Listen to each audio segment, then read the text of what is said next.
Student, आज हम लाए हैं 3D ज्योमेट्री एक्सरसाइज 11.2 का पार्ट 1। हम इसमें इंट्रोडक्शन देंगे और इंट्रोडक्शन की हेल्प से हम फार्मूलों को प्रूव भी करेंगे और हम ये भी देखेंगे कहाँ पर और किस कंडीशन में फार्मूले अप्लाई होंगे। तो कई फॉर्म में है, इसके 2 पार्ट में इस वीडियो को बनाया गया है। पार्ट 1 में पहला वीडियो डाल रहे हैं, अब इसको पॉइंट वाइज अब अच्छी तरीके से समझेंगे। पॉइंट 1 कहता है कि एक दिए गए बिंदु से होकर जाने वाली रेखा का सदिश समीकरण ज्ञात कीजिए। यानी एक पॉइंट दिया होगा, वहां से एक वेक्टर इक्वेशन जाएगी। ध्यान दीजिएगा, यहाँ पर सदिश समीकरण की बात हो रही है, यानी सदिश समीकरण, एक बिंदु से जाने वाली सदिश समीकरण। तो जो बिंदु होगा वो ए हो जाएगा और उसके समांतर जो इक्वेशन होगी वो बी हो जाएगी। ये हमारा एक फिगर हो गया, ये एक्स एक्सिस हो गया, वाई एक्सिस, ये जेड हो गया, ये ओ हो गया और ये हमारी एक रेखा हो गई जो ए बिंदु से होकर जा रही है। इस पे P को पॉइंट ले लिया और L ये इसका कोसाइन फॉर्म हो जाएगा। और इसी के समांतर हमने एक रेखा ले ली MN है, जिसका जो वेक्टर है स्थितिज सदिश B है और यहाँ पे OP का स्थितिज सदिश R लिया और A का उप सदिश A ले लिया। हमें यहाँ पे पता है कि जो AP रेखा है वो MN के समांतर है और जब दो रेखाएं समांतर होती हैं तो हमको पता है कि उसमें जो है एक लैम्डा आ जाता है, यानी वो लैम्डा के फॉर्म में आ जाता है, यानी उसके साथ में कोई कांस्टेंट चलने लगता है, वो समांतर हो जाती है। तो यहाँ AP हो जाएगा और MN के साथ एक लैम्डा हो जाएगा। MN की वैल्यू हमको पता है B है, तो एक इक्वेशन हो जाएगी। फिर हम त्रिभुज के रूल में चलेंगे। त्रिभुज हमको बताता है त्रिभुज के फार्मूले से कि त्रिभुज OAP में OA plus AP is equal OB, यानी इसके इक्वल हो जाएगा। तो vector OA plus vector AP is equal vector OB। तो OA हमारा जो है वो वेक्टर A है, AP हमने अभी ऊपर फाइंड आउट किया, तो AP की वैल्यू लैम्डा B यहाँ पे पुट अप कर देंगे और OP R है जो हमको फाइंड आउट करना है, ये इसका सदिश होगा। तो वेक्टर R इज इक्वल, पलट के लिख देंगे, vector A plus lambda vector B। यही हमारा फार्मूला भी हो जाएगा, यानी एक बिंदु से होकर जाने वाली सदिश रेखा का समीकरण जब निकालना होगा तो हम फार्मूला यूज करेंगे vector R is equal vector A plus lambda B। A जो होगा वो गिवन पॉइंट होगा जहां से वो लाइन जाएगी और B उस सदिश या समांतर रेखा का सदिश होगा जो उसका दिया होगा या कोई एक सदिश दिया होगा।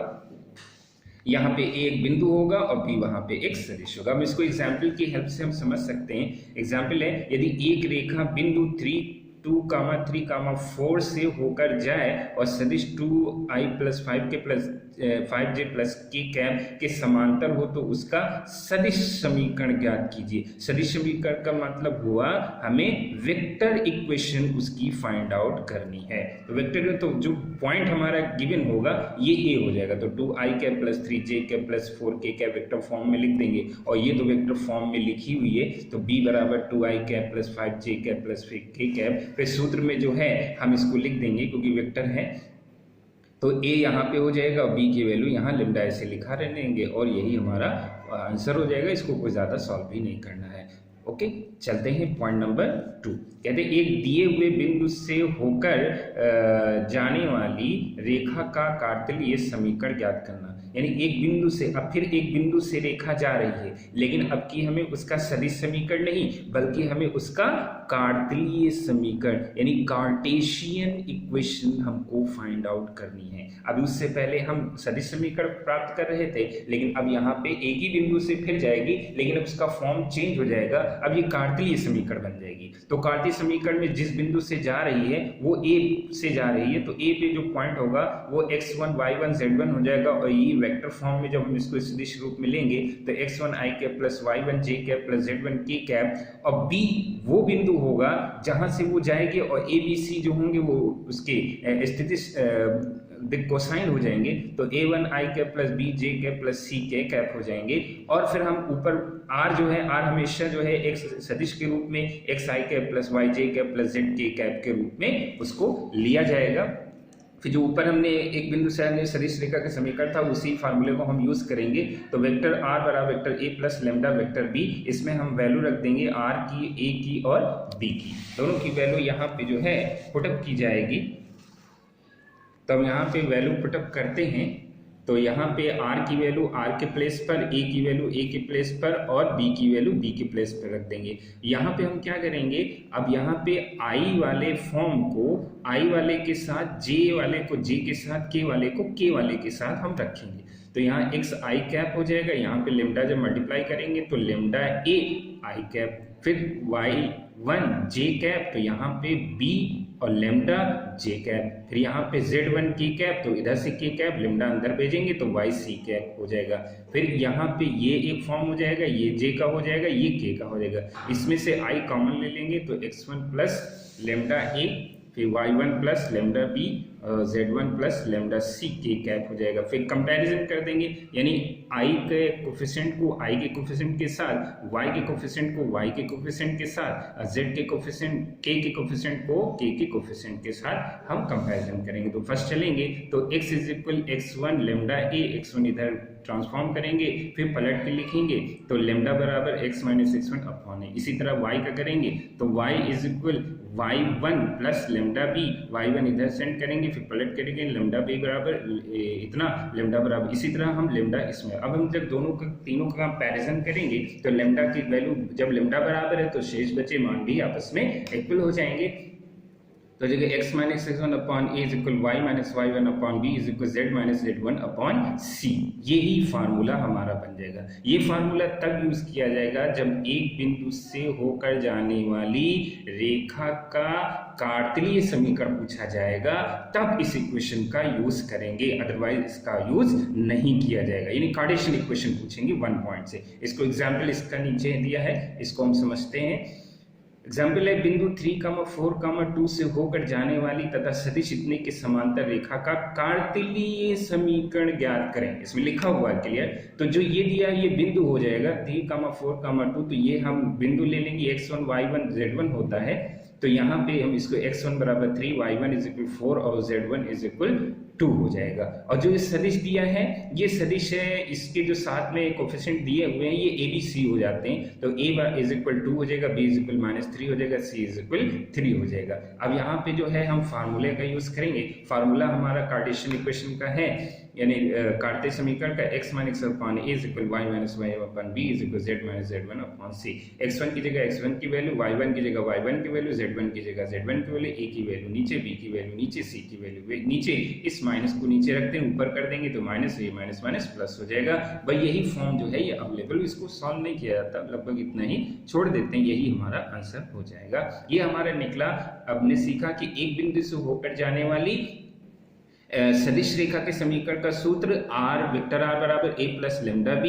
एक बिंदु से होकर जाने वाली कार्तीय समीकरण का equation x minus x upon a is equal y minus y upon b is equal z minus z1 upon c। अब क्वेश्चन आता है, अगर एक इक्वेशन 2 पॉइंट से जा रही हो तो हम उसका कार्टेशियन इक्वेशन और वेक्टर इक्वेशन कैसे निकालेंगे। तो अब अगले पॉइंट में इसको समझते हैं। पॉइंट 3 कहता है कि दो दिए गए बिंदु से होकर जाने वाली रेखा का सदिश इक्वेशन, सदिश समीकरण यानी वेक्टर इक्वेशन। अब क्या पॉइंट हो गए, 2 पॉइंट हो गए, यानी 2 पॉइंट से होकर वो जा रहा है। तो जब 2 पॉइंट से होकर वो जाएगा तो उसका इक्वेशन हमारा हो जाएगा।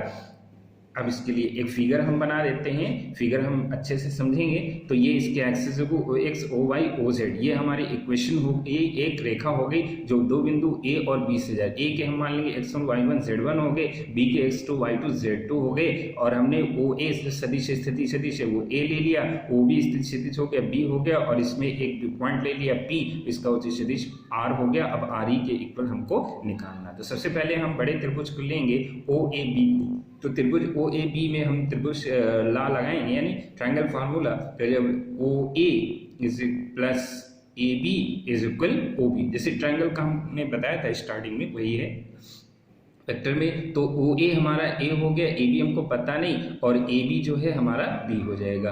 ए बी रोक लेंगे, उधर सेंड कर देंगे, ये इक्वेशन में इसे छोड़ देंगे। अब हम चलेंगे इस छोटे ट्रायंगल, क्योंकि आर बी हमको चाहिए, आर ई चाहिए, तो ओ ए पी से चलेंगे। तो ट्रायंगल ओ ए पी से जब चलेंगे, तो ट्रायंगल ओ ए पी हमको बताता है कि vector O A plus vector A P is equal vector OP। तो OA की वैल्यू A हो गई और AP की वैल्यू हमको पता नहीं, और OP की वैल्यू हमारी R हो गई। यहाँ पे एक चीज आपको ध्यान देने की जरूरत है कि AP जो लाइन है वो ए बी के पैरेलल भी है। दो लाइनें अगर ऊपर नीचे चली जाए कोलिनियर या वो पैरेलल हो जाती हैं, कोलिनियर हैं या पैरेलल हो जाएंगी। तो यहाँ पे ये दोनों लाइनें जो हैं ये पैरेलल हो जाएंगी। हम इसी के हेल्प से आगे इसको सॉल्व करेंगे।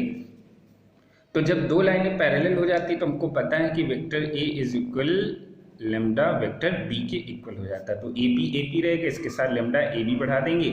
ये समीकरण 1 व 2 से ए पी की वैल्यू ए पी की प्लेस पर और ए बी की वैल्यू ए बी की प्लेस पर रख देंगे। आर यहाँ रोक लेंगे, लेमडा और ए इधर सेंड करेंगे। तो यह वेक्टर आर बराबर A vector A plus lambda vector B minus vector A, यही हमारा फार्मूला हो जाएगा। जहाँ ए और बी दो दिए गए बिंदु होंगे। तो ये जो दिए गए बिंदु, पहला जो ए होगा उसको x1 y1 z1 कर लेंगे और ये जो होगा x2 y2 z2 कर लेंगे। तो ये हमारे दो पॉइंट जो हैं हमारे तैयार हो जाएंगे और इसको हम वेक्टर फॉर्म में लिख देंगे और यही हमारी जो है वेक्टर इक्वेशन हो जाएगी। यानी दो बिंदु से होकर जाने वाली सदिश रेखा का समीकरण या vector equation that passes through two point.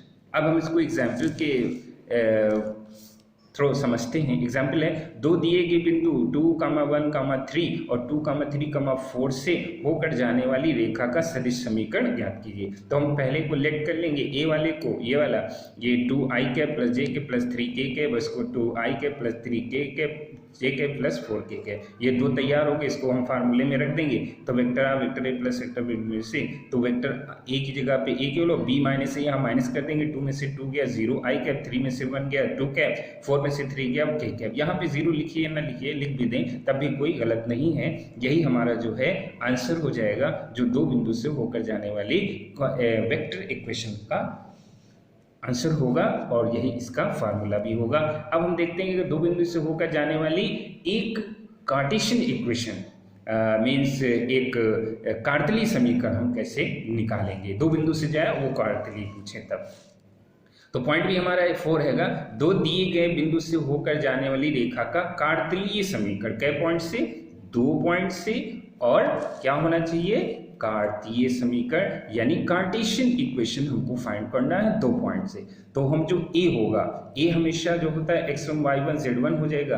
B जो होगा हम x2 y2 z2 दूसरा पॉइंट ले लेंगे। आर हमेशा वही रहेगा जो स्टार्टिंग से ले लेंगे, xi के प्लस yj के। ऊपर दिए गए फार्मूले में जो है हम इसको पुट अप कर देंगे। ऊपर हमने फार्मूला जो सदिश रेखा का निकाला था उसी में रख देंगे। आर की जगह पे आर की वैल्यू, ए की जगह पे ए की वैल्यू और बी माइनस से, यानी इसको माइनस करके रखेंगे, यानी इसमें से इसको माइनस कर देंगे, इसमें से इसको माइनस कर और जे के बाहर कर देंगे। फिर इसका ब्रैकेट ओपन कर देंगे, ब्रैकेट ओपन कर दिया जाएगा और ब्रैकेट ओपन करने के बाद जो है हम इसको कंपैरिजन करेंगे, यानी आई के आई यहाँ पे कॉमन लेके एक साथ कर देंगे, यहाँ पे जे कॉमन लेके जे के फॉर्म में कर देंगे और यहाँ पे के कॉमन लेकर उसको फॉर्म में। अब दोनों साइड में कंपैरिजन कर देंगे। कंपैरिजन ये आई का आई के साथ, जे का जे के साथ और के का के के साथ जो है हम कंपैरिजन करेंगे। तो यहाँ पे हम कंपैरिजन करते हैं आई का आई के साथ। तो x इज इक्वल इतना, x को इधर सेंड कर देंगे। तो लेमडा हमें फाइंड आउट करना है, फिर लेमडा फॉर्म इधर लिखेंगे, इसको इधर लेमडा रोक के इसे अपॉन में कर देंगे। इसी तरह y वाला करेंगे, y is equal y1 plus lambda y2 minus y1, y1 इधर सेंड करेंगे, फिर लेमडा स्टॉप करेंगे। इसी तरह हम z का करेंगे तो z में भी लेमडा इतना ही आ जाएगा। फिर तीनों हम लेमडा का कंपेरिजन करेंगे तो हमारा आ जाएगा formula x minus x2 minus y minus y1 y2 minus y1 z minus z1 upon z2 minus z1 हो जाएगा। यही हमारा फार्मूला हो जाएगा कार्टेशियन इक्वेशन का, जब वो दो बिंदु से होकर जाएगी। तो अब इसको याद करने में थोड़ा फार्मूला कंफ्यूज करता है, तो इसको आपने एक पॉइंट से होकर जाने कार्टेशियन का याद होगा। x minus x1 upon a था, y माइनस अपॉन b था, z minus z1 upon c था। अब इसको याद करेंगे तो ऊपर वही रहेंगे x माइनस। अब इसको जरा क्रॉस समझेंगे, यहाँ x1 है तो इसके सामने x2 कर देंगे, यहाँ x है तो x1 कर देंगे। लाइक y माइनस y1 है तो y के सामने y1 और y1 के सामने y2, क्रॉस में बढ़ाना है, उसको इंक्रीज करना है। फिर z माइनस z1 तो z1 के सामने z2 हो जाएगा और z के सामने z1 हो जाएगा। इससे इजी होगा याद करने में। यही फार्मूला हो गया दो बिंदु से होकर जाने वाली कार्तलीय समीकरण का फार्मूला। अब इसको एग्जाम्पल में हम समझते हैं। एग्जाम्पल हमको बताता है कि बिंदु इतने और इतने से होकर जाने वाली रेखा का कार्तलीय समीकरण, कार्टेशियन इक्वेशन। तो पहला बिंदु है, इसको x1 y1 z1 कर ले, x1 y1 2 z1 3। दूसरे बिंदु में x2 y2 और z Z2 में x2 is equal 3, y2 is equal 4, z2 is equal 4। Bye formula हम यहाँ पे पुट अप कर देंगे और फार्मूले की सारी वैल्यू रख देंगे, x1 की, x2 की, x1 की सारी वैल्यू ऊपर से यहाँ से देख कर रख दी जाएंगी। इसको सॉल्व करेंगे, 3 में से 2 गया, 4 में से 2 गया, 7 में से 3 गया 4, यही हमारी इक्वेशन आ गई। ये दो बिंदु से होकर जाने वाली हमारी कार्टेशियन इक्वेशन हो गई। यानी जब दो बिंदु से होकर जाने वाली किसी कार्तीय समीकरण का पूछेंगे तो हम इस फार्मूले का यूज करेंगे। ओके, अब हम चलते हैं पॉइंट नंबर नेक्स्ट है, पॉइंट नंबर 5 है। पॉइंट नंबर 5 हमको अब एंगल के बारे में दिखाया जाएगा कि दो सदिश रेखाओं के बीच का कोण अगर हमें ज्ञात करना हो तो हम कैसे उसको ज्ञात करेंगे। यानी दो सदिश रेखाएं हैं और हमें उसके बीच का एंगल फाइंड आउट करना है। तो ये हमारे एक्सिस हो गए OX, OY, OZ। ये हमारी दो लाइनें चलेगी, एक ये लाइन चलेगी OP और एक लाइन चलेगी OQ, और यही इनके बीच का क्या हो जाएगा, एंगल हो जाएगा। तो इसको ज़्यादा एक्सप्लेन में नहीं जाएंगे, हम दो क्वाड्रेटिक इक्वेशन ले लेंगे, वेक्टर इक्वेशन ले लेंगे। तो r बराबर a1 प्लस लेमडा b1 और r बराबर a2 प्लस लेमडा b2, ये दो हमारी जो है वेक्टर सदिश समीकरणें हो जाएंगी जो आपको दी गई होंगी। तो इसमें बस इसी फार्मूले का यूज़ करना है, जैसे पहले कॉस में यूज़ करते थे, याद होगा आपको। तो cos theta is equal a vector A dot vector B upon modulus vector A dot vector B कहते थे। यहाँ पे बी का यूज़ किया जाएगा बस कॉस थीटा, और ये मॉडुलस में रखेंगे, इनकी वैल्यू पॉजिटिव आनी चाहिए, इसलिए यहाँ पे मॉडुलस का यूज़ किया गया है। तो vector B dot vector b2 upon modulus vector B और मॉडुलस वेक्टर b2, यही फार्मूला हो जाएगा। ये फार्मूला तब यूज होगा जब दो सदिश रेखाओं के बीच का एंगल फाइंड आउट करना होगा, यानी angle between two vector lines. अब इसको हम एग्जाम्पल के रूप में फॉर्मूला देखते हैं कि एक इक्वेशन दी कि r बराबर इतना, एक इक्वेशन हो गई, दूसरी इतनी इक्वेशन हो गई। तो अब इसमें ये जो लैम्डा के साथ होगा ये हमारा b1 हो जाएगा, और दूसरे में जो लैम्डा के साथ होगा ये हमारा b2 हो जाएगा।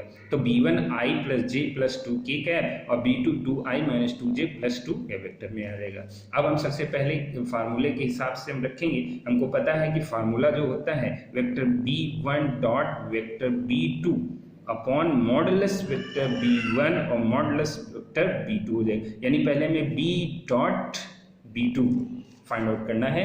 तो b डॉट b यानी 2 1 2, 2 1 2 और 2 1 2, ये 2 2 कैंसिल हो जाएगा, तो b डॉट 2 हो जाएगा। इसका मॉडुलस निकाल लेंगे, तो मॉडुलस b का निकालेंगे तो b1 ये 2 आ जाएगा। अब b1 का मॉडुलस निकालेंगे तो b1 हमारा ये दिया है, तो 1 का स्क्वायर प्लस 1 का स्क्वायर प्लस 2 का स्क्वायर 4 1 प्लस 6 हो जाएगा। फिर b2 का मॉडुलस निकालेंगे तो यानी 2 का स्क्वायर माइनस 2 का स्क्वायर और 1 का स्क्वायर 2 टू द 4 1 9 यानी 3 हो जाएगा। अब हम सूत्र में इसको रख देंगे, सूत्र में आता है cos theta is equal modulus vector b dot vector b1 dot vector b2 upon modulus vector b1 modulus vector b2। अब cos थीटा b1 b2 की वैल्यू इतनी, इसकी वैल्यू इतनी कर देंगे और ये 3 हो जाएगा, और थीटा एंगल पूछा है, थीटा इक्वल इतना हो जाएगा, यही इसका आंसर होगा। यानी दो सदिशों रेखाओं के बीच का एंगल निकालना। अब क्वेश्चन आता है कि अगर दो कार्तीय समीकरण हो तो उनके बीच का एंगल हम कैसे निकालेंगे, तो उसको भी हम समझते हैं। अगले पॉइंट में है हमारा अगला पॉइंट, कहता है कि दो कार्तीय रेखाओं के समीकरण के बीच का, यानी यहाँ पे देखिए दो रेखाएं होंगी और वो कैसी होंगी, कार्टेशियन इक्वेशन होंगी, यानी कार्तीय समीकरण होंगी। तो उनके बीच का कोण हम कैसे फाइंड आउट करेंगे। तो हम दो कार्तीय इक्वेशन जैसे लेट कर लेते हैं कि x minus upon a1 y minus one upon b1 is z minus z1 upon c1। दूसरी कार्टेशियन इक्वेशन ले लेते हैं x minus s2 upon a2 y minus one upon b2 z minus z2 upon c2। अब इसका formula होता है जो NCERT में गिवन है, इसको हमने प्रूव नहीं किया, काफ़ी टाइम है और इंटर लेवल के लिए इतना ही है। तो एनसीईआरटी के according cos theta a1 into a2 plus b1 into b2 plus c1 into c upon model a1 square plus under root a1 square plus b1 square plus c1 square into a2 square plus b2 square plus c2 square का model. अगर ये देखा जाए तो ये Cartesian का है, वही फार्मूला रहेगा जैसे पहले चलता था। अब हम इसको एग्जाम्पल के ये फार्मूला तभी यूज करेंगे जब दो कार्टेशियन यानी कार्तीय समीकरण दी गई हो और उनके बीच का कोण ज्ञात करना हो। अब एग्जाम्पल से हम समझते हैं। एग्जाम्पल बताता है कार्टेशियन समीकरण x minus 2/3 is equal y minus 6/4 is equal z minus 1/2 and x minus 1/2 is equal y minus 3/3 is equal z minus 5/4 के बीच का कोण ज्ञात कीजिए। यानी दो कार्टेशियन इक्वेशन दी है, इनके बीच का कोण। तो हम इसके जो नीचे वाले जो टर्म होंगे यही a1 b1 और c1 और ये a2 b2 और c2 हो जाएंगे। तो हम लेट कर लेंगे कि a1 is equal 3, b1 is equal 4, c1 is equal 2, a2 is equal 2, b2 is equal 3, c2 is equal 4 हो जाएगा। फिर बाय फार्मूला हम इसमें फार्मूले का यूज करेंगे cos theta a1 cross a2 plus b1 cross b2 c1 cross under root not चलेगा। तो यहाँ पे a1 की वैल्यू 3 × 2 4 × 3 2 × 4 2 3 से 6 4 3 से 12 4 2 से 8 नीचे जो है इसका स्क्वायर चलेगा 3 का स्क्वायर 4 का स्क्वायर प्लस 2 का स्क्वायर 2 का स्क्वायर प्लस 3 का स्क्वायर प्लस 6 ये यहाँ से सारी वैल्यू हमको लेनी है। फिर 12 और 18 26 और ये under root 29 under root 20 under 29 हो जाएगा। तो theta is equal cos inverse 26/29 यही जो है हमारा जो है आंसर हो जाएगा और यही हमारा आंसर होगा।